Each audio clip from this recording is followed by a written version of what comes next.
Selamat sore, saya ucapkan kepada Bapak Ibu Saudara dikasihi Tuhan. Pada sore hari ini kita akan memulai ibadah kita. Biarlah kita mau datang lagi kepada Tuhan, menaikkan pujian dan sembah kita kepada Tuhan, karena hanya Tuhan yang layak kita sembah dan kita puji. Kita angkat satu pujian yang mengatakan, agung dan mulialah Tuhan. Kami mau sembah Engkau Tuhan, Allah yang maha besar, Allah yang maha kuasa dalam kehidupan kami. Terima kasih Tuhan.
Ampuni dan layakkan kami dari segala dosa-dosa pelanggaran kami, agar kami layak bisa kami menghampiri tahta-Mu Tuhan.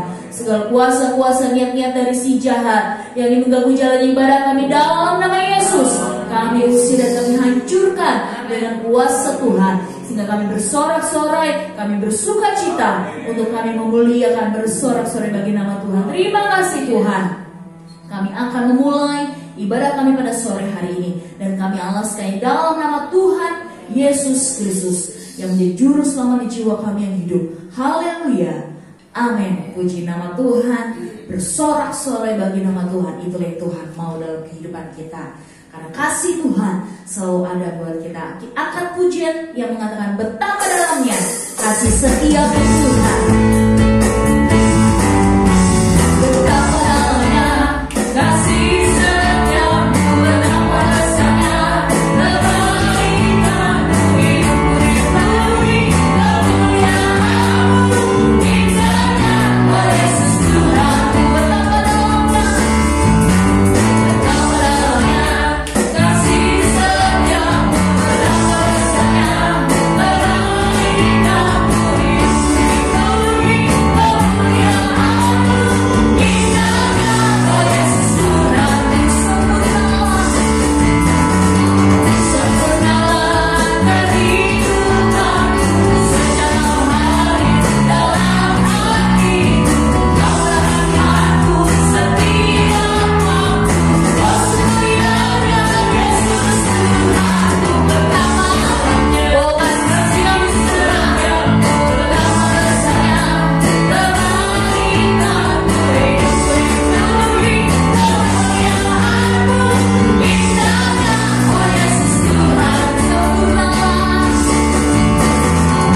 Sempurnalah kehidupanku sejauh hari dalam hatiku, Kaulah rahmatku setiap waktu, oh semulianya Yesus Tuhanku. Betapa dalamnya kasih setiamu, betapa dasarnya kebaikanmu, hidupku dipenuhi kemuliaan-Mu, indahnya oh Yesus Tuhan. Indahnya oh Yesus,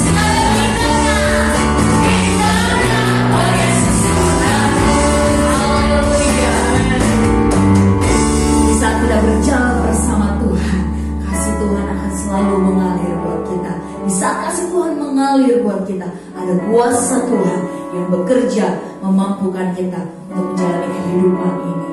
Kita mempersiapkan hati dan pikiran kita untuk kita kembali mendengarkan kepada firman Tuhan, firman yang menguatkan kembali iman kita, kehidupan kita untuk menghadapi segala kehidupan ini.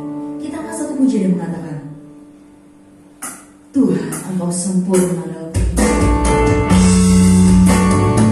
Besar Tuhan selalu nyata dalam kehidupan kami. Haleluya, Yesus Tuhan,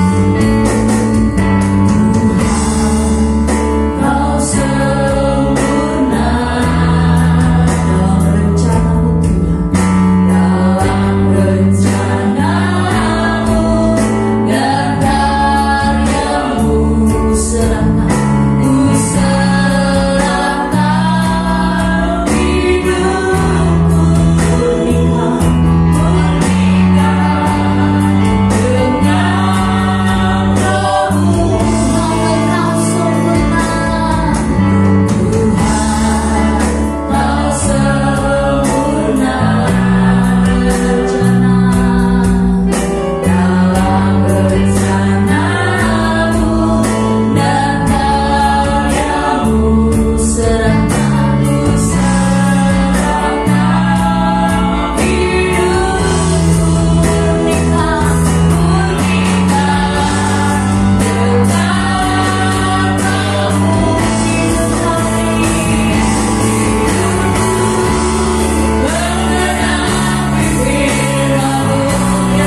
selalu mampu menjalani kehidupan kami. Apapun yang terjadi Tuhan, di saat kami berjalan bersama dengan Tuhan, ada kuasa-Mu yang besar yang akan bekerja dalam hidup kami, sehingga kami pun bisa menjadi saksi yang hidup dimanapun kami berada. Terima kasih Tuhan, terima kasih Engkau berkati hamba-Mu yang akan menyampaikan kepada firman Tuhan. Pijak bibir mulut hamba-Mu Tuhan, agar hamba-Mu bisa memperkatakan perkataan daripada Engkau, untuk kembali kami perdengarkan, agar menguatkan iman dan percaya kami hanya kepada Engkau Tuhan.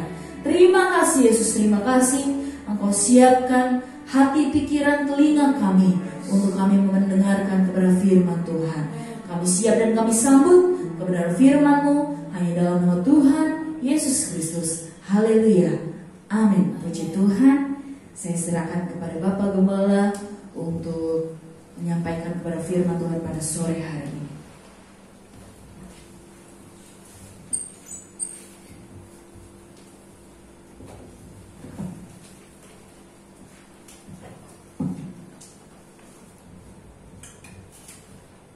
Haleluya, puji Tuhan. Selamat sore, salam sejahtera di dalam kasih Tuhan Yesus Kristus. Hari ini Minggu tanggal 10 Mei 2020, kita bersyukur kepada Tuhan karena kita masih dapat beribadah walaupun secara online. Bapak, Ibu, saudara-saudaraku yang kekasih, jemaat Tuhan, kita semua yang melihat, menonton video ini secara online, kita akan mendengarkan renungan firman Tuhan. Saya sebagai gembala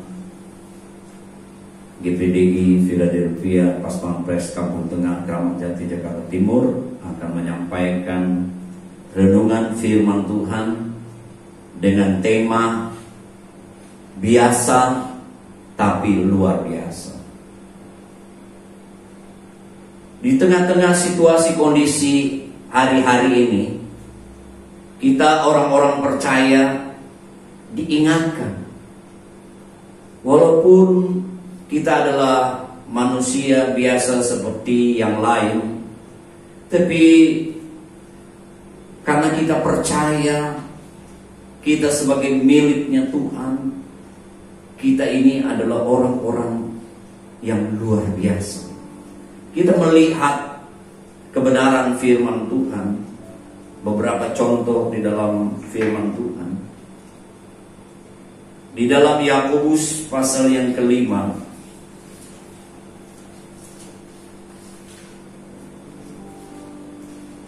ayat yang ke-17 dan 18. Demikian bunyi firman Tuhan.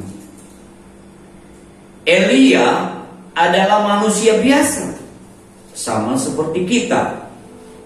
Dan ia telah bersungguh-sungguh berdoa supaya hujan jangan turun, dan hujan pun tidak turun di bumi selama 3 tahun dan 6 bulan. Lalu ia berdoa pula, dan langit menurunkan hujan, dan bumi pun mengeluarkan buahnya. Firman Tuhan mengatakan bahwa Elia adalah manusia biasa, sama seperti kita, sama seperti Bapak Ibu, saudara-saudara. Tetapi dikatakan bahwa Elia yang manusia biasa ini, dia dapat mengalami hal yang luar biasa. Kan dikatakan bahwa Elia yang manusia biasa ini, dia bersungguh-sungguh berdoa. Dia mempunyai keyakinan di dalam doanya supaya hujan jangan turun, dan hujan pun tidak turun selama 3,5 tahun. Dan ketika dia berdoa dengan sungguh-sungguh, dengan berkeyakinan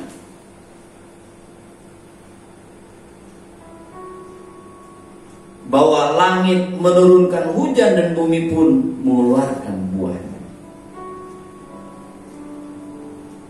Kita melihat di sini bahwa Elia sama seperti kita, tapi dia dapat melakukan perkara yang besar, yang luar biasa.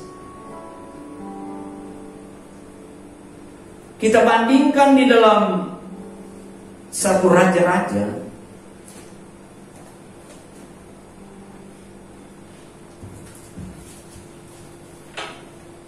Satu raja-raja kita bisa melihat dalam pasal 17, pasal 18, pasal 17, satu raja-raja pasal 17 ayat yang pertama.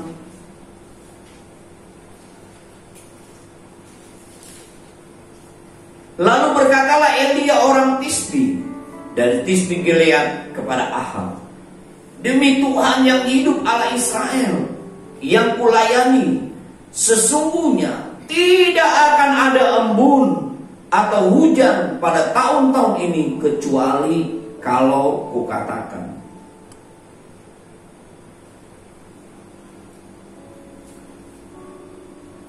Elia berkata kepada Raja Ahab bahwa tidak akan ada embun atau hujan pada tahun-tahun ini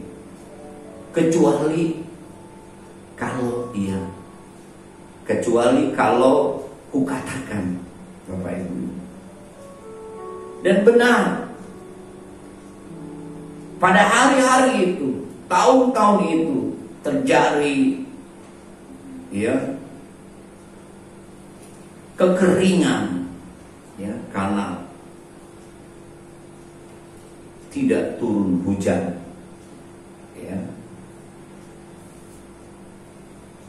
Dan kalau kita membaca di dalam pasal yang ke-18, jadi kita tahu peristiwanya ketika terjadi kekeringan itu, Elia dipelihara oleh Tuhan. Dia dapat minum dari sungai Kerit. Lalu Tuhan juga memerintahkan burung gagak untuk membawa roti memelihara dia. Ketika tiba di mana sungai itu menjadi kering, Elia ini diperintahkan untuk pergi ke Sarfat. Di sana juga Tuhan memelihara melalui janda Sarfat ini. Ketika Elia sampai di rumah janda Sarfat ini, dia memerintahkan kepada janda Sarfat ini untuk memberikan roti. Janda Sarfat ini mengatakan bahwa dia tidak mempunyai roti, dia hanya mempunyai segenggam tepung dan sedikit minyak dalam buli-buli. Elia berkata kepada janda itu supaya dia mengolahnya, memberikan yang lebih dahulu kepadanya, kemudian baru dia membuat untuk dirinya dan anaknya. Luar biasa, perkara yang dahsyat terjadi, di mana ketika janda ini membuat roti dengan tepung yang hanya segenggam dan sedikit minyak, dikatakan bahwa tepung itu tidak habis dan minyaknya pun tidak berkurang. Setelah kejadian ini, dikatakan bahwa anak dari perempuan janda ini jatuh sakit. sakitnya sangat keras sehingga anaknya meninggal. Tetapi Elia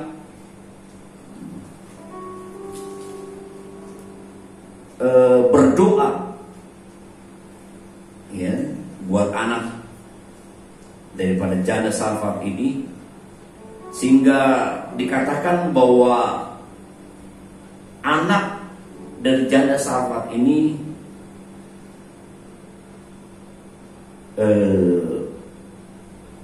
nyawanya kembali ke tubuhnya, dia hidup kembali. Lantas Bapak Ibu Saudara, di pasal yang ke-18 itu kita tahu bahwa Elia memerintahkan kepada Raja Ahab untuk mengumpulkan nabi-nabi Baal. Ada 450 ya, nabi Baal dan nabi-nabi Asyera ya. Lalu mereka ya, Elia ini memerintahkan untuk membawa 2 lembu. Mereka mendirikan ya, batu-batu ya, membuat mesbah, membakar ya, lembu. Baik Elia memerintahkan kepada ya, nabi-nabi Baal dan nabi-nabi Asyera itu untuk juga ya, mengolah lembu yang seekor itu. Lalu mereka disuruh untuk memanggil ya, Allah mereka ya, supaya mengirimkan api, karena mereka hanya mempersiapkan mesbah, kayu bakar dan persembahannya lembu itu, tetapi kayu bakarnya tidak ada. Ya, mereka harus ya memanggil Allahnya supaya Allahnya menjawab dan memberikan api membakar persembahan itu. Kita tahu ya, mereka sekian lama dan banyak hal yang mereka lakukan, tetapi api tidak kunjung datang ya. Allahnya tidak menjawab, dewanya tidak menjawab. Lalu Elia dia mendirikan batu dan membuat menjadi mesbah. Lalu dia menyusun kayu api, dia memotong lembu yang 1 ekor itu, dia menaruh di atas kayu api itu. Lalu dia memerintahkan ya untuk ya menyirami dengan air, menuangkan air ke atas korban itu. Padahal waktu itu ada di dalam keadaan musim kemarau. Bukan hanya 1 kali, sampai 3 kali, sehingga air itu mengalir sekeliling mesbah itu. Setelah itu Elia berdoa. Dikatakan kepada Allah Abraham, Allah Ishak dan Allah Israel,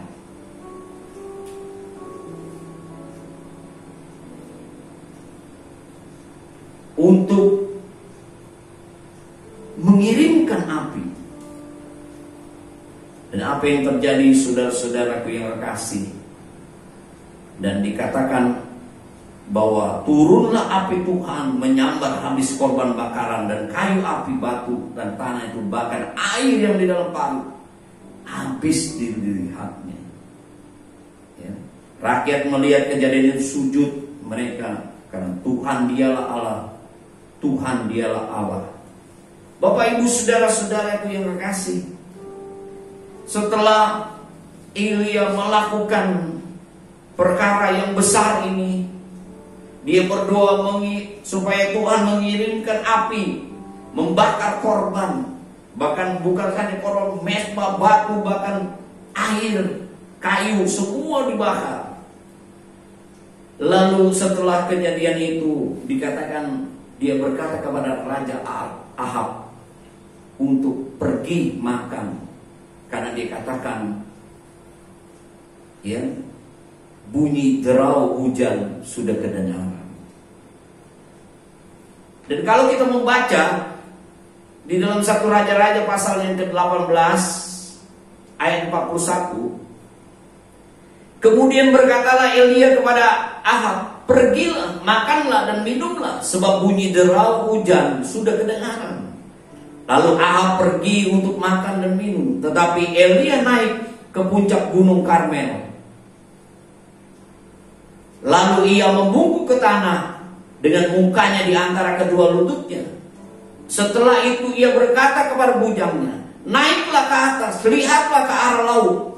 Bujang itu naik ke atas, ia melihat dan berkata, tidak ada apa-apa. Kata Elia, pergilah sekali lagi, demikianlah sampai 7 kali. Pada ke-7 kalinya berkatalah bujang itu, wah, awan kecil sebesar telapak tangan timbul dari laut. Lalu kata Elia, pergilah, katakan kepada Ahab, pasanglah keretamu dan turunlah, jangan sampai engkau terhalang oleh hujan. Maka dalam sekejap mata langit menjadi kelam oleh awan badai, lalu turunlah hujan yang lebat. Ahab naik ke kereta lalu pergi ke Israel. Tetapi kuasa Tuhan berlaku atas Elia. Ia mengikat pinggangnya, ia berlari melalui Ahab sampai ke jalan yang melalui Jezreel. Kita lihat Bapak Ibu saudara-saudaraku, Elia berkata kepada Ahab untuk pergi karena hujan akan datang. Lalu dia memerintahkan kepada bujangnya untuk ya ke atas, naik untuk melihat ke arah laut. Bujangnya katakan tidak ada apa-apa. Ya. Di yang dilihat itu ke arah laut. Elia berkata, lakukan terus sampai ke-7 kali. Waktu ke-7 kali awan bujangnya mengatakan kepada Elia, ada awan kecil. Dan dia memerintahkan supaya Ahab cepat-cepat pergi karena hujan akan datang. Dan dikatakan ayat 45, dalam sekejap mata langit menjadi kelam oleh awan badai, lalu turunlah hujan lebat. Ahab naik kereta lalu pergi ke sana. Kita lihat Bapak Ibu saudara-saudaraku yang kasih, lewat cerita di dalam 1 Raja-Raja pasal 17 dan 18, bahwa Elia yang manusia biasa itu melakukan perkara-perkara yang dahsyat dan luar biasa. Mengapa? Firman Allah katakan Yakobus pasal yang ke-5, karena dia sungguh-sungguh berdoa. Tentu juga kita orang-orang percaya, kalau kita sungguh-sungguh berdoa.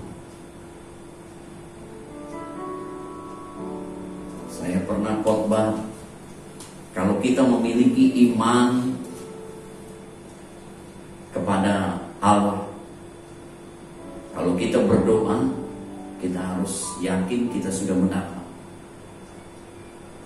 Saudara, kalau kita sungguh-sungguh berdoa, kita melihat kuasa Tuhan bekerja dalam kehidupan kita.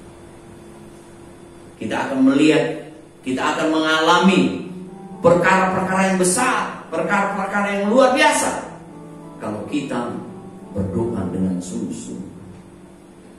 Kalau kita membaca di dalam Alkitab, banyak kali orang yang suka berdoa, kehidupannya menjadi kehidupan luar biasa. Begitu juga kita. Kalau kita senantiasa mau sungguh-sungguh berdoa, kita senantiasa berhubungan kepada Tuhan, memohon kepada Tuhan, maka kita akan melihat perbuatan Tuhan yang besar dan ajaib. Doa itu sepertinya kecil, sepele, dan katanya pun hurufnya sedikit, doa, D-O-A. Tetapi firman Allah katakan, doa orang benar besar kuasanya. Ada kuasa di dalam doa. Kalau kita berdoa, bukan berarti kita membuang-buang waktu, saudara-saudara. Justru waktu kita menjadi efisien kalau kita berdoa. Dengan kita berdoa, kita percaya akan Tuhan yang akan menolong, menyertai. Satu waktu ketika ada peperangan umat Tuhan dengan bangsa Amalek, orang-orang Amalek, Musa berdoa. Yosua dengan umat Tuhan berperang dengan orang lain. Mereka mengalami kemenangan ketika tangan Musa terangkat. Tapi ketika tangan Musa turun, mereka mengalami kekalahan. Akhirnya tangan Musa ditopang oleh Hur dan Harun, sehingga tetap terada. Musa tetap berdoa. Dan singkat ceritanya, Yosua dan umat Tuhan mengalami kemenangan. Secara logika, apa hubungannya angkat tangan berdoa dengan peperangan? Ya, umat Tuhan dengan orang-orang Amalek. Tapi itulah kuasa dari berdoa. Sebab itu Bapak Ibu saudara-saudaraku, hari-hari ini kita sedang dilanda dengan virus COVID-19. Tidak kelihatan, tapi akibatnya luar biasa. Ada yang bergurau kepada saya, dikatakan kalau corona itu kelihatan, maksudnya Corolla itu mobil, ya, kelihatan, ya, bisa berjalan dengan bensin. Kalau corona ini tidak kelihatan, tapi dia ada di mana-mana, membinasakan orang. Bapak Ibu saudara-saudaraku yang berkasih, hari-hari ini bukan saja bangsa Indonesia, negara-negara lain sudah hampir 300 negara hari ini sedang memerangi virus wabah COVID-19 ini. Tidak kelihatan tapi nyata membawa kebinasaan. Kita orang-orang percaya, umat-umat Tuhan, kita tampil menjadi orang-orang yang luar biasa karena kita berdoa buat negeri dan bangsa ini. Kita melihat, ya, perbuatan Tuhan yang besar. Yang kedua, kita melihat contoh di dalam Kisah Rasul pasal yang ke-14. Kita membaca ayat 14 dan 15. Mendengar itu Barnabas dan Paulus mengoyakkan pakaian mereka, lalu terjun ke tengah-tengah orang banyak itu sambil berseru, "Hai kamu sekalian, mengapa kamu berbuat demikian? Kami ini adalah manusia biasa sama seperti kamu. Kami ini ada di sini untuk memberitakan Injil kepada kamu, supaya kamu meninggalkan perbuatan sia-sia dan berbalik kepada Allah yang hidup, yang telah menjadikan langit dan bumi, laut, segala isinya." Kita tahu ceritanya ketika Barnabas dan Paulus ada di Listra. Di sana ada seorang, ayat 8 katakan, ada seorang yang duduk saja karena lemah kakinya dan lumpuh sejak ia dilahirkan dan belum pernah ia dapat berjalan. Ayat 9, Kisah Rasul 14, ia duduk mendengarkan ketika Paulus berbicara dan Paulus menatap dia dan melihat bahwa ia beriman dan dapat disembuhkan. Lalu kata Paulus dengan suara nyaring, berdiri tegak di atas kakimu. Berdirilah tegak di atas kakimu. Dan orang itu pun melonjak berdiri dan berjalan kian kemari. Ketika orang banyak melihat apa yang telah diperbuat Paulus, mereka itu berseru dalam bahasa Likaonia, dewa-dewa telah turun ke tengah-tengah kita dalam rupa manusia. Barnabas mereka sebut Zeus, Paulus mereka sebut Hermas, karena ia yang berbicara. Maka datanglah imam dewa Zeus yang kuilnya terletak di luar kota, membawa lembu-lembu jantan dan karangan-karangan bunga ke pintu gerbang kota untuk mempersembahkan korban bersama-sama dengan orang-orang banyak kepada rasul-rasul itu. Tetapi dikatakan oleh Barnabas dan Paulus bahwa mereka adalah manusia biasa seperti kamu. Dia hanya memberitakan Injil, ya, supaya mereka meninggalkan perbuatan syirik, berbalik kepada Allah yang menjadikan langit dan bumi lalu. Bapak Ibu saudara-saudaraku yang terkasih, Paulus dan Barnabas ini adalah manusia biasa, tapi dia melakukan hal yang luar biasa. Ketika dia memberitakan Injil, dikatakan di situ ada orang yang lumpuh sejak lahir. Nah, orang lumpuh itu juga mendengar Injil. Paulus melihat bahwa orang lumpuh ini mempunyai iman dan dapat. Lalu dia berkata kepada yang lumpuh ini, berdiri tegak di atas kakimu. Dan orang yang lumpuh itu melonjak, mujizat Allah terjadi. Nah, orang-orang mereka takjub, menyangka Paulus dan Barnabas ini adalah dewa. Bahkan imam-imam Zeus itu, ya, mereka membawa persembahan, lalu mereka datang kepada yang mau menyembah kepada Barnabas. Tapi Paulus dan Barnabas katakan bahwa kami ini adalah manusia biasa. Bapak Ibu saudara-saudaraku, kalau kita melihat ya di dalam Kisah Rasul pasal 11 ayat 24 katakan bahwa Barnabas adalah orang yang penuh dengan orang yang baik, penuh dengan Roh Kudus dan iman, ya. Dan dikatakan juga Kisah Rasul pasal yang ke-13 ayat yang ke-9, tetapi Saulus yang disebut Paulus itu yang penuh dengan Roh Kudus.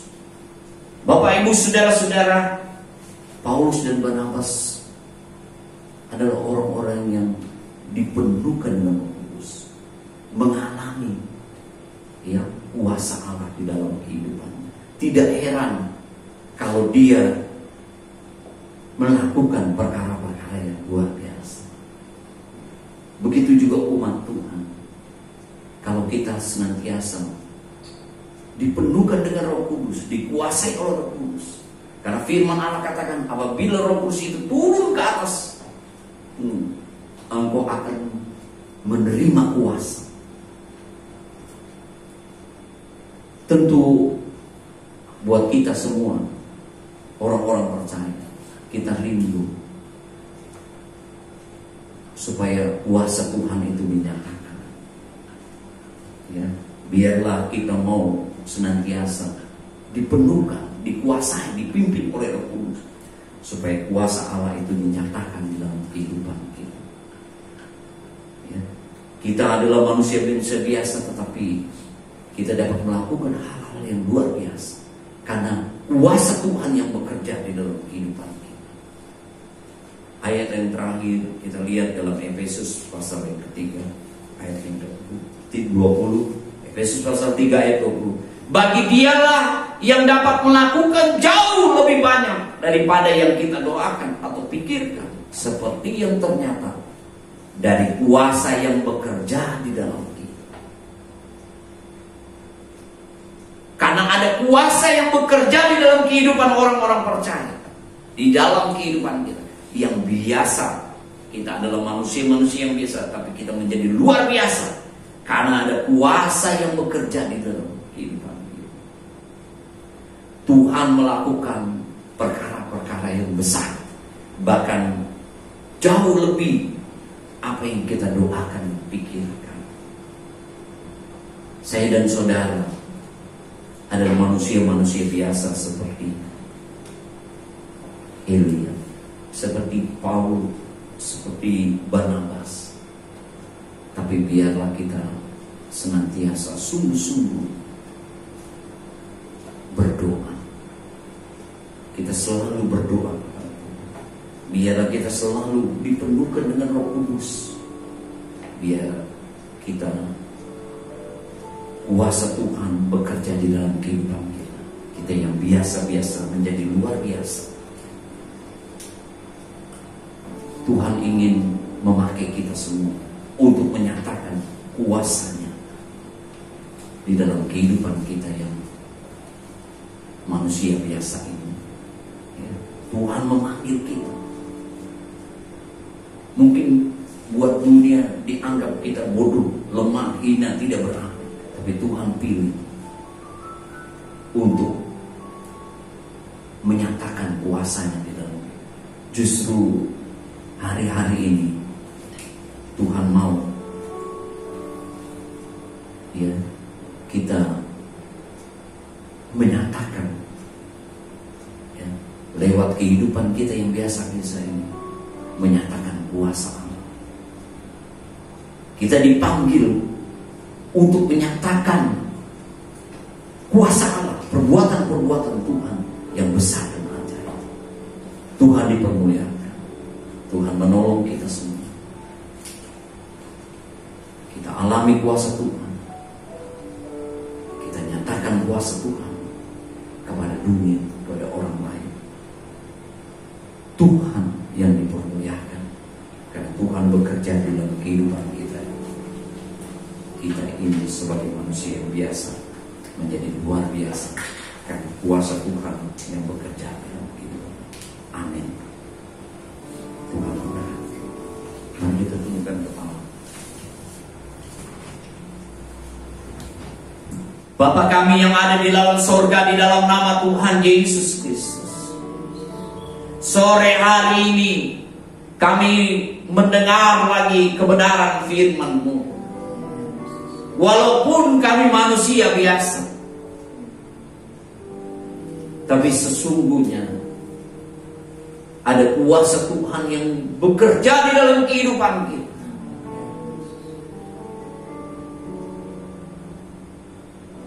Untuk menyatakan, mengalami kuasa Tuhan yang luar biasa. Menjadikan kita orang-orang percaya menjadi orang-orang yang luar biasa. Tuhan ingin memakai kita untuk menyaksikan kebesaran kuasa-Nya lewat kehidupan kita, menyatakan perbuatan-perbuatannya di dalam kehidupan. Tuhan semakin dipermuliakan karena Tuhan berjanji, kalau kita senantiasa percaya kepada Tuhan, beriman, maka kita akan melakukan perkara-perkara yang seperti Yesus pernah lakukan, bahkan lebih besar. Kami mau sungguh-sungguh berdoa seperti itu. Kami mau dipenuhkan dengan Roh Kudus seperti Barnabas dan Saulus, supaya kuasa Tuhan itu nyata di dalam kehidupan kami, sehingga kehidupan kami menjadi kehidupan yang luar biasa. Tuhan nyatakan kuasa-Mu di dalam kehidupan kami, sidang jemaat-Mu, di dalam rumah tangga, keluarga, pekerjaan, usaha daripada umat-Mu Tuhan. Dan kami boleh menyaksikan kepada dunia ini. Dunia boleh melihat kebesaran kuasa-Mu di dalam kehidupan umat-Mu. Tuhan memberkati, menyatakan kuasa kepada semua orang-orang yang melihat, menonton secara online. Kami yakin dan percaya Tuhan Yesus tidak pernah berubah. Dulu, hari ini, sampai selama-lamanya kami alami perbuatan-perbuatan yang besar. Terima kasih Tuhan. Khusus buat negeri dan bangsa ini, kami berdoa, biarlah kuasa Tuhan dinyatakan. Kami berdoa dengan keyakinan, hancurkan virus-virus wabah COVID-19 ini di dalam nama Tuhan Yesus Kristus. Pemulihan terjadi. Anak-anak Tuhan dilindungi dengan kuasa Tuhan. Tuhan dipermuliakan. Tuhan tolong pemimpin-pemimpin kami, dari Bapak Presiden, Bapak Jokowi bersama jajarannya, Tuhan, aparat, menteri, kabinet, sampai Tuhan pemerintahan, aparat pusat sampai ke daerah-daerah. Tuhan tolong, secara khusus buat gubernur kami, Tuhan menolong mereka dalam menyelesaikannya. Tuhan nyatakan kuasa-Mu, berikan hikmat kepada mereka. Ada anak-anak-Mu di dalamnya Tuhan. Mari Tuhan nyatakan kuasa-Mu terhadap negeri dan bangsa kami Indonesia. Terima kasih Tuhan Yesus. Terima kasih Tuhan. Mari Bapak Ibu Saudara-saudara, semua kita yang melihat, menonton secara online, angkat tangan. Terimalah berkat anugerah dari Allah Bapa, kecintaan kasih sayang dari Yesus Kristus, kekuatan persekutuan pimpinan Roh Kudus, mulai sore hari ini, besok sampai selama-lamanya, di dalam nama Tuhan Yesus. Haleluya. Amin. Selamat hari Minggu. Tuhan